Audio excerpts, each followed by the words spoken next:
我が家4人家族。4人が3年食べられる量の備蓄を目指しています。どうして3年もと疑問に思われるかもしれませんが、最近の世界情勢や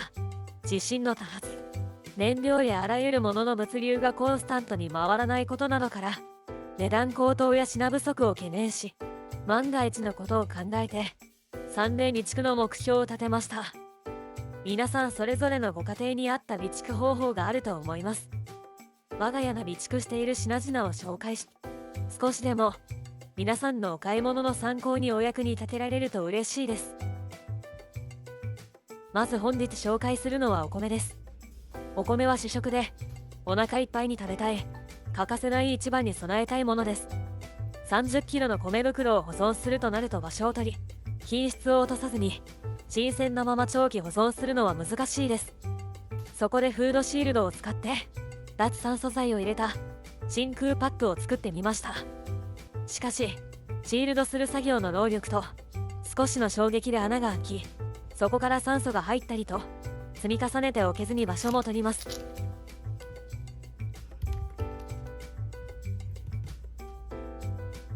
そこでたどり着いたのがこちら、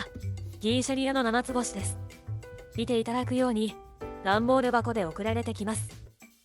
真空パックで梱包してもらえるお米です。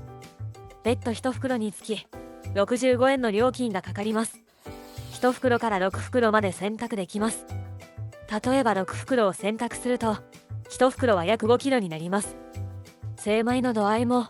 玄米、白米、7分付き、5分付き、3分付きと好みの度合いを選べます。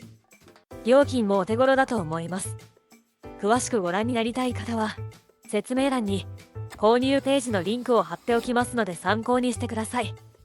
では真空パックにすることでどれくらい長期保存が可能なのかですが、お店の説明には気温、室温に気をつけて約5ヶ月保存が可能と説明されています。味の保証は長期は難しいかもしれませんが、真空パックされているので虫は湧かず、きっと長期備蓄できると独自で判断し、こちらを3年備蓄用に選びました。3年後開封する時が来ましたらぜひ食べた感想をご報告したいと思います。我が家の主食は米の他にもスパゲティなどの乾麺や缶入りのパンを備蓄しています。なのでお米の量は全部で14箱の約 420kg になります。置く場所に限りがあり、本当は箱を上積みしてはいけないのかもしれませんが、クローゼットの中にこのように上積みして収納しています。数ヶ月の間この状態で放置していましたが、全く問題なく袋は破れずに真空が保たれていました。しかし皆様の場合についてはご自身の判断でお願いいたします。味の方はとっても家族に大好評で美味しくいただきました。ローリングストックで食べたら買う、これを繰り返し備蓄量をできる限り維持し続けたいと思います。実食におかず、野菜、スープなど3年備蓄を目指しコツコツと購入してきた品々をできるだけコンスタントに動画で紹介させていただきたいと思っています。